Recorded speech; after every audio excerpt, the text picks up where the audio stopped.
to serve. It's been our pleasure to be with him. He's been a pastor for 22 years. He's been in the consulting business with Kirby Smith and Associates out of Pennsylvania for about 14 years. He's worked with a lot of Episcopal churches our size who are building. So we bring with him a wealth of knowledge. So I'm going to turn it over to Jeff, and then you'll have a chance to ask questions. Thank you, Barry. Thanks for staying. I'll try not to keep you too long, but I want to give you a brief idea of the capital campaign process, what's being planned, what's underway, so that you sort of know what to begin to expect as we go along, so that you can ask questions and offer your input as well. We really want to know what you think, what questions you have as we go along, so that we can provide you good answers. One of the keys to a successful campaign is good communication, so that you know what's happening. And we like you to be able to hear it, see it, have it close at hand. So there'll be some materials that I'll show you in just a moment as to what you'll be receiving as we go. But the campaign planning process has begun with a steering committee of 5, headed by Barry Jenkins, where we've been meeting every couple of weeks to plan the timeline, the communications materials, the communication style, and get things ready to put into your hands so that you know exactly what's happening and how it will flow. We've also added a campaign review team of 11 people. Some from each of the services, different ages, different time length that they've been with your church. So there's some younger folks, some middle-aged folks, some older folks, who will be reviewing our plans as we go along. So they will take what we've been planning, review it, feedback to us, and say, well, here's a point you missed, here's some things and questions we've been hearing, you need to include this information as well, so people have it in hand. We want to do it in such a fashion that it doesn't rush people. Do any of you like to be rushed when you're thinking about financial decisions? Me neither. I like to have plenty of time to know what's coming, what's happening, what choices do I have, what's this going to look like, and so forth. So in probably about a week or so, you're going to receive an opening letter that will be coming in the mail or in your mailbox, or be handed out if you were at services the week that we start this. And this is simply going to rehearse to you the reasons why your church has been in favor overall of moving forward with the project. It will show you the vision of your church, the benefits that you'll gain by expanding your space and so forth, and what you can do to help generate the process as it goes forward. So that's the first piece of information that will be coming to you to help make the case. I know in the last meeting that we held this morning, there was a lot of discussion on reasoning behind moving forward with the project and how that will benefit your church now and in the future, how it will benefit people in your church as well as people in your community. So that helps to have at your fingertips what's the case for doing this. After the opening letter, you'll be getting a bigger piece. This is not with your logo on it, but it will be this size, and this will help show you the plans. You will have smaller versions of the renderings of your particular plan. We'll have your budget in it, at least the conceptual budget. Budgets can be adjusted depending on results of giving and so forth. Plans can be adjusted to fit budgets and so forth. Some people ask, well, what if we don't raise enough money? Well, these are conceptual drawings over here, and these are conceptual budgets. And here's a base budget and a budget estimate. We all know sometimes you can find builders who do projects for different prices that you can see listed here. So some of that can be adjusted. Your project itself can be split into a couple of phases of actually completing the work. So we reason back and forth so that we put something together that works for you as a congregation based on what you can do and puts it in a timeline that fits the progress you can make. I learned a lot as a pastor. I was pastor for 22 years. I was a district official in the fact that I helped to also oversee 35 other churches. And the churches I pastored went through 4 major projects as well. Building, land acquisition, renovations, and so forth. So I've seen the process on both sides. As a consultant, I worked on more than 200 projects with churches, from raising about, I think the smallest project I ever worked on was about $100,000, and the biggest I worked on so far was $40 million for phase 1. So I'll be glad you're not in a phase 1 of $40 million. That was quite a challenge, but the church was built and the money was raised. So a lot of that has to do with good communications, and then some of the other things that I'll talk to you about in just a moment. So written materials are going to come your way. Opening letter should come in about a week or so. A brochure I anticipate coming out in March.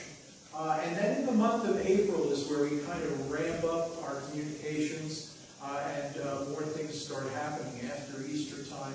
On April the 10th, I'm going to be back with you on a Sunday, like today, and after each of the services, I'm going to present a talk to you called Creating Ways to Give to a Capital Campaign. I'll have a 2-page worksheet to hand out to you. It's really more of a resource sheet than a worksheet.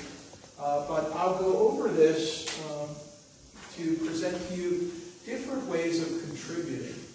When most people hear about a capital fundraising campaign, they assume that what's going to happen is they're going to be asked, well, how much more can you give from your checkbook or your budget? Or how much savings do you have that you could share part of that for the campaign? And for some people, that's the option that works best for them. For other people, they might say, well, I don't know how much further I can stretch my household budget, and I really don't have a whole lot of cash put away. Or if you're maybe older years, as I'm now in, got my AARP card, so I'm officially old. I might say, that cash that I have been able to save, I need to hang on to that to help with my retirement. So what are my options? Well, Creating Ways to Give will present options to you. There are 3 areas we talk about. The first is creating ways to give cash, ways, again, that will not touch your budget or your savings. The second is creating ways to use non-cash assets to make a contribution. Let me expand on that a little bit. I just did a campaign in southeastern Pennsylvania, a little town called Elverson. And our goal was to raise $1.3 million. We raised $1.4. $300,000 was made up of non-cash giving. Non-cash giving. Any of you ever watch CNBC channel, the one that has the ticker tape along the bottom, the business channel? About 4 years ago, they did a survey of American households, and they concluded that the average American household has $17,000 worth of non-cash stuff stored away in their garages, basements, attics, or sheds. Do any of you have a garage, basement, attic, or shed? Okay. Well, when I go home late at night after a meeting and I pull into my neighborhood, every home in my neighborhood has a 2-car garage. But half of my neighbors still have their vehicles parked in the driveway every night. Do you know why that is? Too much stuff in the garage. Well, that stuff that we have stored away, there are 2 number 1 answers to describe what it is. The number 1 is stuff. What do you think the number 2 answer is that people call their things stored away? Junk. Junk is it. Stuff and junk. What do you say in church about that? Yeah. Do you know what the correct term is? assets. The correct term is assets, because they are items that you have accumulated by either buying or getting out of your neighbor's driveway on junk night after they went to bed, and you said, gee, that's too good to throw away, and you went over and you put it back in your garage, or you've been given it, or whatever. But they are assets because they are items over which you have the ability to decide what's going to happen with that stuff, those assets. There's all kinds of things that people may remember or discover in hunting. Let me tell you one quick story. Lutheran pastor I worked with in Bloomington, Indiana. He said, Jeff, are you going to put me on the spot to tell the congregation what I'm going to contribute? I said, no, pastor, that's not what we do. This is all confidential information. He said, good, because I'm tapped out. He said, I've got 2 boys in college. I'm already contributing to the church budget. I don't know that I can give any more to the campaign, and I'm embarrassed. But after Creative Ways to Give, he came forward and he said he was so excited. He grabbed my hand and shook it. He said, I'm so happy. He said, you reminded me of my baseball card collection. He said, up in the attic, I have baseball cards. And he said, I forgot all about them because the family doesn't want them. I got tired of collecting, but I'm going to sell those. And I should have been professional and said, oh, that's wonderful, Pastor. God bless you. That's an answer to prayer. But I was also into baseball cards at the time. I said, do you have any good ones? And he started talking about his cards. He said, yeah, I've got the Hank Aaron rookie. I've got Pete Rose. I've got Willie Mays. I've got all these rookie cards. And I said, oh, did you take care of them? He said, yes, I knew just how to package them and preserve them. Well, he got done his baseball card collection. He sold it 2 weeks later when I was with him. I said, how did you do on the baseball cards? He said, I got just over $10,000 for my collection. Now, I can't imagine having something on the attic worth $10,000 and you forgot about it. But it's an amazing thing of how many things we do accumulate and we don't always remember what we have. Well, by not touching his budget, by not affecting his kids' college, by not downgrading what he was putting in the regular offering, that pastor was able to make a sizable donation based on trading in some of his stuff or his assets. So we'll talk about using non-cash assets to make a gift. That's an answer for some people. And then the third is either making a sacrifice or what I like to call a lifestyle adjustment. Doing without one thing and moving the money into the capital campaign. If you give up one snack a day at $1.50 average, you can give $546 a year to the capital campaign, or $1,638 over 3 years. If a couple does it, it's almost $3,300 by just doing without one snack a day. So there are some very simple ways to make a difference in the capital campaign. How do you come up with a budget for a project this size? Everybody doing something, doing what you can, or even a combination. Some people say, well, I can sell this, and I can give so much a month, or I can do without a snack, and I can come up with my best gift. But my job is to help you simply have a list of choices. So we'll do that on April the 10th, and that day you'll also receive a commitment card to take with you. We're not going to be asking for commitments at a meeting like that. I believe you need time to simply digest information and decide yourself what you want to do. You don't need me coming and telling you what to do. Now, Father Ben, he could probably put the pressure on you and get you to move your needle up the shelf. But I have been successful so far.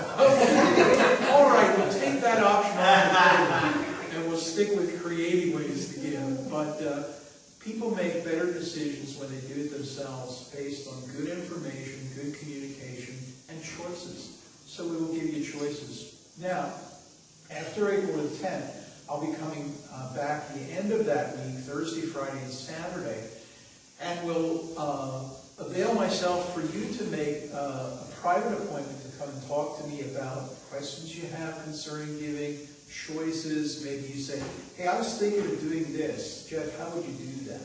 What does that look like? Or how would I structure that? Because we're looking at a 3-year giving period for the capital campaign, in which you can decide if you want to contribute on a weekly basis, monthly, quarterly, semi-annual, once a year, one time, upfront giving. Again, a wide array of choices so you can make any decision you have fit into your time schedule.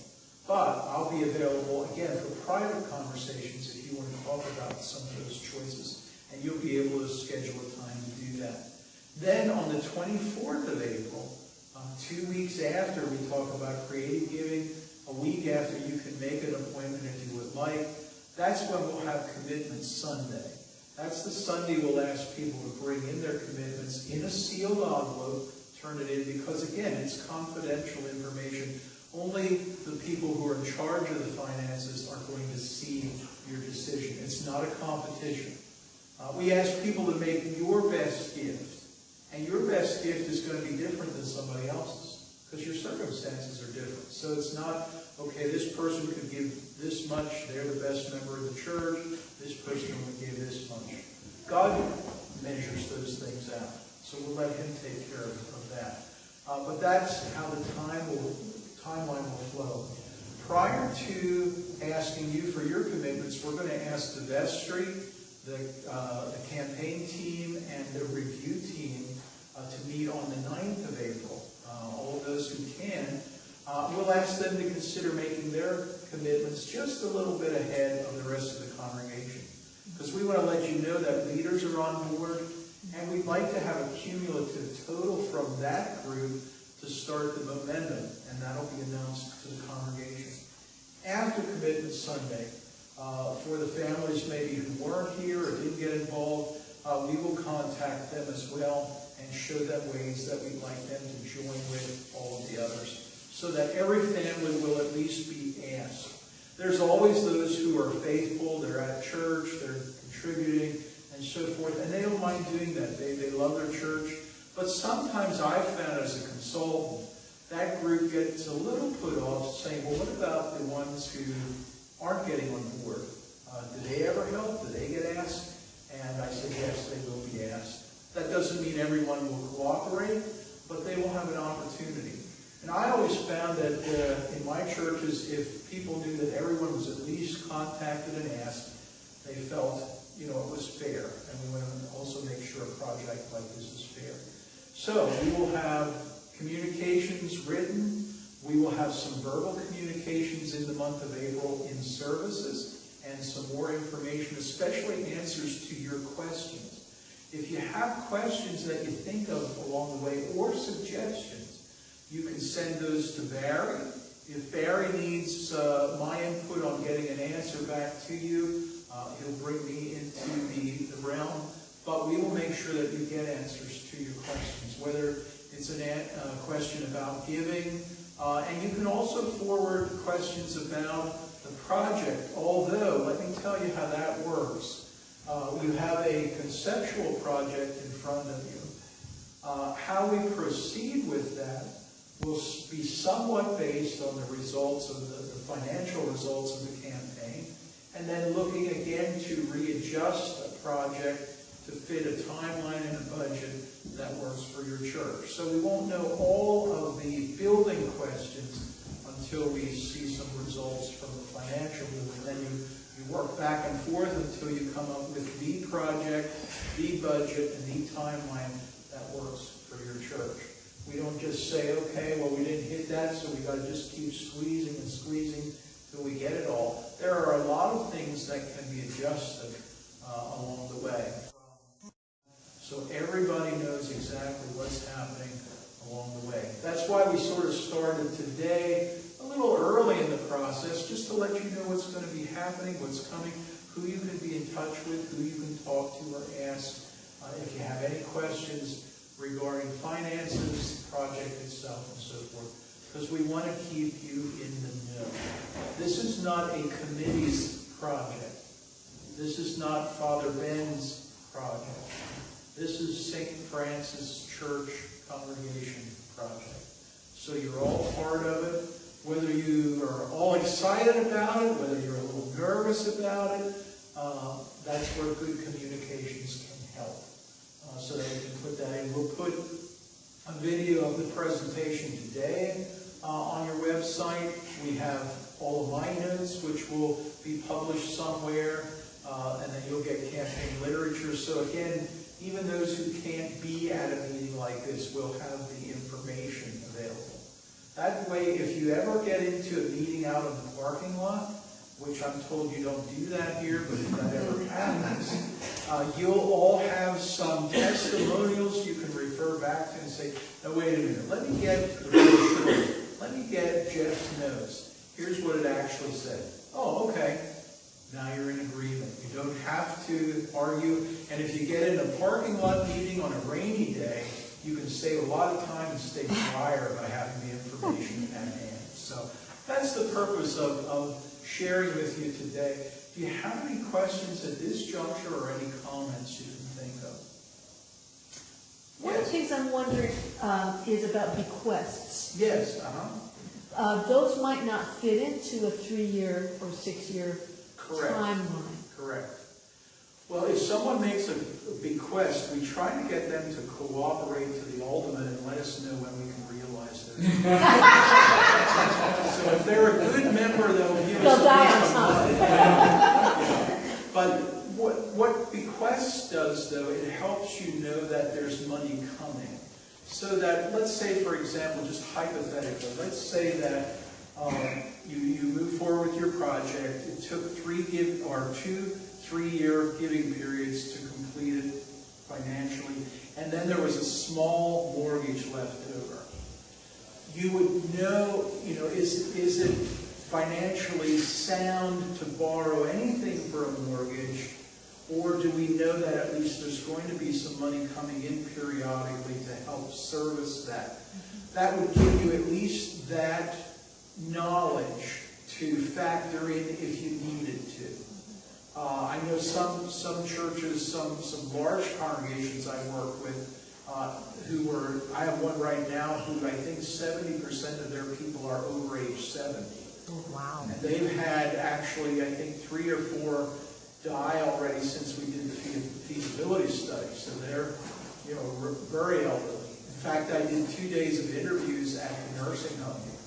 They have that many people in their denominational nursing home.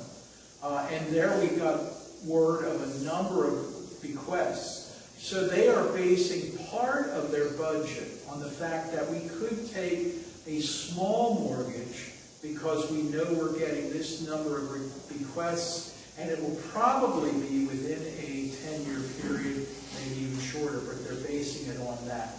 And so pretty much the amount of mortgage you're thinking at the end of the giving periods is what could be paid off by the bequests. So it is helpful, and it's just a matter then of managing what resources you know that you'll have at some point. We have some people who have property up for sale, and they said we're not sure when we're going to realize that or close on it, but just knowing that's coming, again, we can factor that in and put that like at the end of a cash flow period. Maybe it'll be realized in year 1 or 2, but let's figure it on it at the end of year 3. That would be a safer estimate. So it's a matter of managing those things, but those are good ideas as well. Does that answer the question yet? Okay. Other questions or comments or thoughts?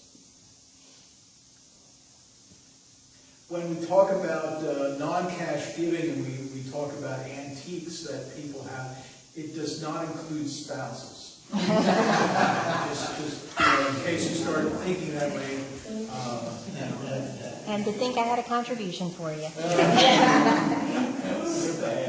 So you are going to get much for me. Okay. So, think creatively, but to a point, within reason. But it really is amazing. I had a Mennonite church near Philadelphia where the teenagers sort of heard about this and they said, well, we'd like to get in on that. And so 2 young ladies said, well, we're going to do something. And the first one, she said, well, I love to bake. So she said, I'm going to make whoopie pies. I know, do you know what those are here?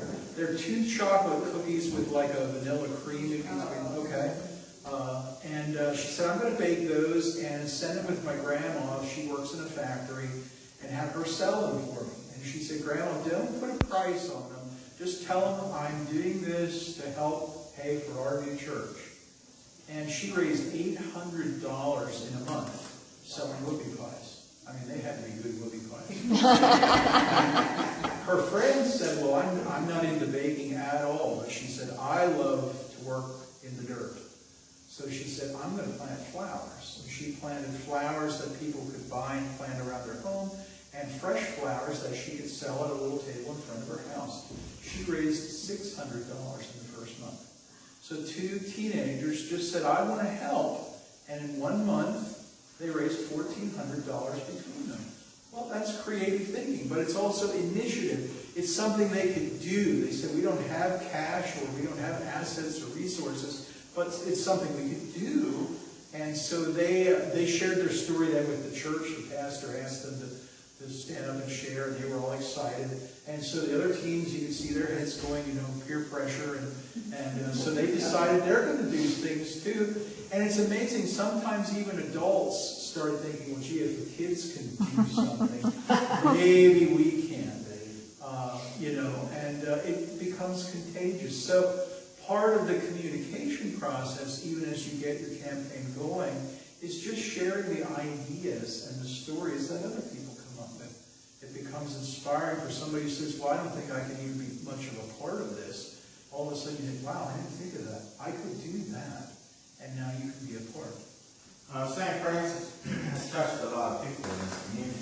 Uh-huh. And I know you mentioned this morning Yes. about we start with the congregation, but we also will give people, I don't know how you word it, an opportunity or the pleasure of helping us. Yes. Also, Yes. Usually we always begin with the congregation to see what they will commit towards a goal. Then there's another layer to the campaign where we will approach those of your community. We call them friends of St. Francis. People maybe whose lives were touched by your ministry.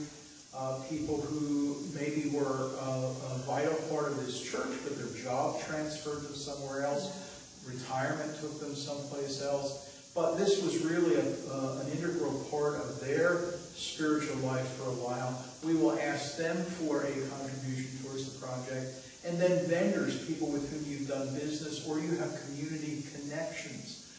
Because of the fact that most Episcopal churches are very community-minded, you touch a lot of different groups, and we will seek support from those groups as well, who may have interest in helping, and who may actually benefit directly by having a new and better space in which to do what they do here. So there are different layers to the whole campaign. We stay with you throughout the entire campaign, not just the commitment time and then say goodbye, it's been nice knowing you. We stay with you through the entire collection period. So as to help you when you bring on new members, what other ideas might you have? I had a church, I guess it's been probably a couple of years now. They called and said, hey Jeff, we've got the whole thing done except for the restrooms. They're done, but we're out of money for fixtures. Do you have a $20,000 idea you can give us quick? And I said, well, that would probably be a wise idea, to put fixtures in your restrooms. So, we talked about a few ideas and came up with a couple they were going to try. And a couple of weeks they called and said, hey, we did it. We got to 20,000. We're going to have actually fixtures in the restroom. And I think everybody was probably pretty happy. So, but it's important to stay with you so that when you hire a consultant, you're hiring somebody to bring ideas and guidance to the table that you don't have in-house for a major project like this. Generally, if you have a church project that's $15,000, $20,000, $25,000, you can generate that yourselves. But when you're looking at raising hundreds of thousands of dollars, that takes some skills and some insight that you don't normally have in-house. I did a campaign in Wayne, Pennsylvania, just outside of Philadelphia a couple years ago, and two of the members were the primary fundraisers for the University of Pennsylvania. And they said, boy, it's nice to meet you, Jeff. We didn't know there was such a thing as fundraisers for churches. And they described what they did. They said, but normally we're asking people for like $10 million, $15 million, not $10 or $15 a month. And so they said, we don't know exactly how to do what you do. So we're glad you're here because we couldn't do what you're doing. So even within the realm of fundraising, there are different levels. It's different in a church than it is for the United Way or something at work or something else. So hopefully we can bring some of the experience we've had to help you reach your goal. And like I said, if you have a question, ask. But if you have an idea, suggest. Because sometimes some of the best ideas that nobody else thought of will come from one of you. And nobody knows everything. So we really need your input to make this the best campaign possible. Any other questions, thoughts? Okay, well, thank you so much for giving us part of your day. We really appreciate it. Feel free to stay around and talk with Jeff. And if you have any ideas, if you don't want to look up my email, you can just send it to buildingtoserve@stfrancismacon.org. Okay. Is that a 2 or a 2? T-O. T-O. We didn't get that clever. Thanks, folks.